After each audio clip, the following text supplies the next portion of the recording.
Rapunzel, a classic English story written by the Brothers Grimm. Once there was a man and a woman who wished for a child for a very long time.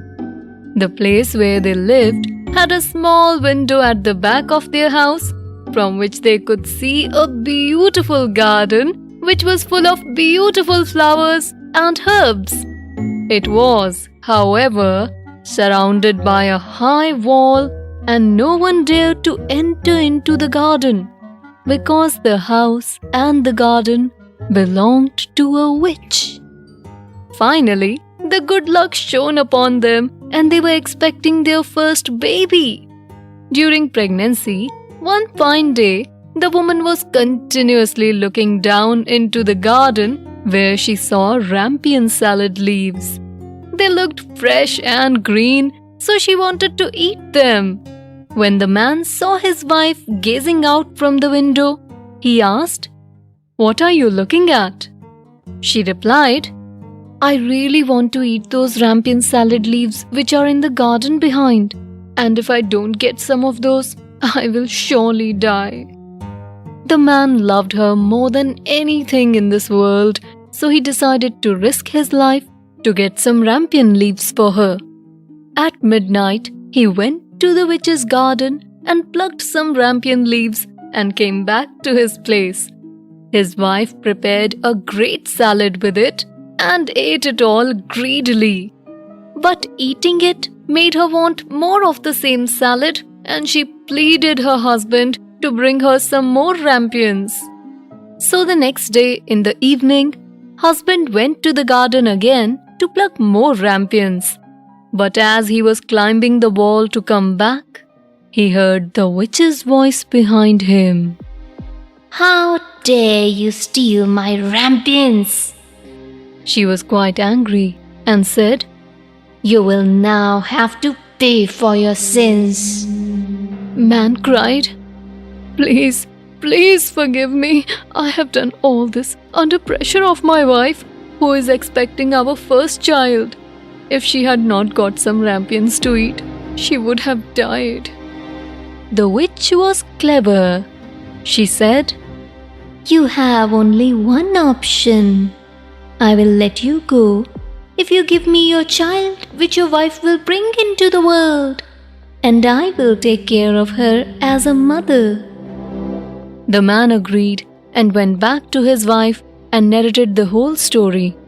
After few months, wife gave birth to a beautiful girl. Same day, the witch visited them, named her Rapunzel, and took her away from the poor parents. Rapunzel grew into the most beautiful child in the world. But when she was 12 years old, the witch shut her into a tower in the middle of a forest. There were neither stairs nor doors, but only a small window at the top of the wall.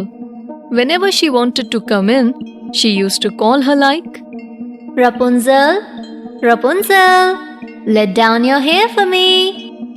Rapunzel had beautiful and long golden hair, and whenever she would hear her mother's voice, she would throw her thick long hair down, using which the witch would climb up to the tower.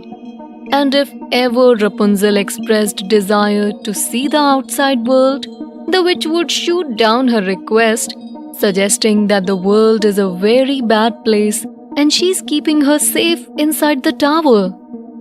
This went on for many years.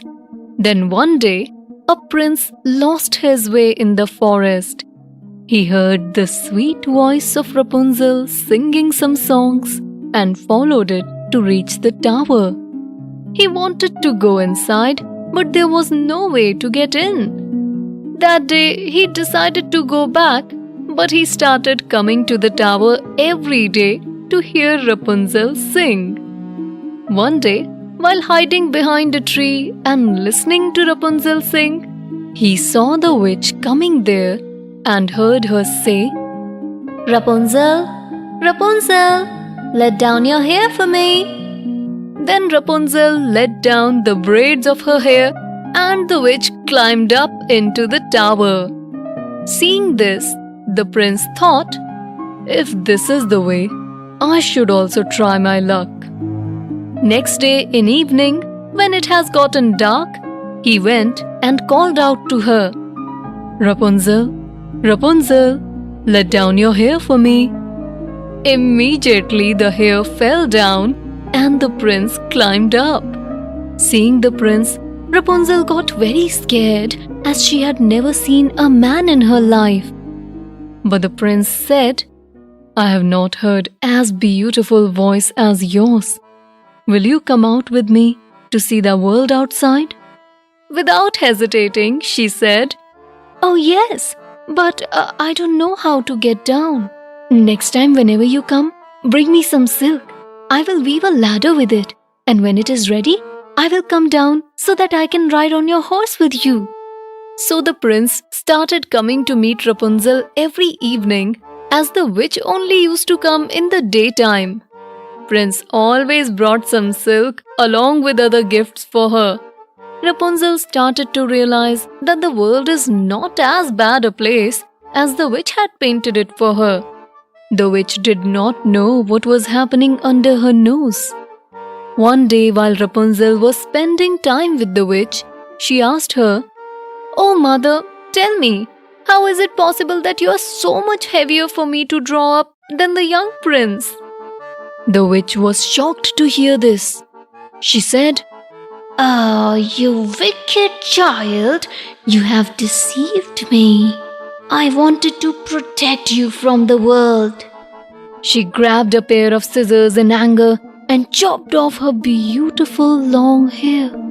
She had lost her temper and banished poor Rapunzel to a desert where she had to live in great grief and misery. In the evening, when the prince came by, the witch was waiting for him. She tied the braid of Rapunzel's hair, which she had cut off, and when the king's son came and called her, Rapunzel, Rapunzel, let down your hair for me, the witch let the hair down. As the prince was climbing up, he saw the witch standing in the window. The witch said, Oh, you poor boy. You've come here to meet your princess, haven't you? Sadly, she's not here anymore, and you will never see her again. He was heartbroken, and in his hopelessness, he leapt down from the tower. He did escape with his life, but the thorns into which he fell injured his eyes. He wandered in the forest without his sight for a year. In the end, he reached the desert where Rapunzel was living. When the prince heard her voice, he instantly realized that it was Rapunzel. Both were very happy to finally meet and wept on each other's shoulders. Two of Rapunzel's tears wetted his eyes, and the prince's lost eyesight was back. He could see clearly again. Then the prince led her to his kingdom, where he was joyfully received, and they lived happily in their own kingdom.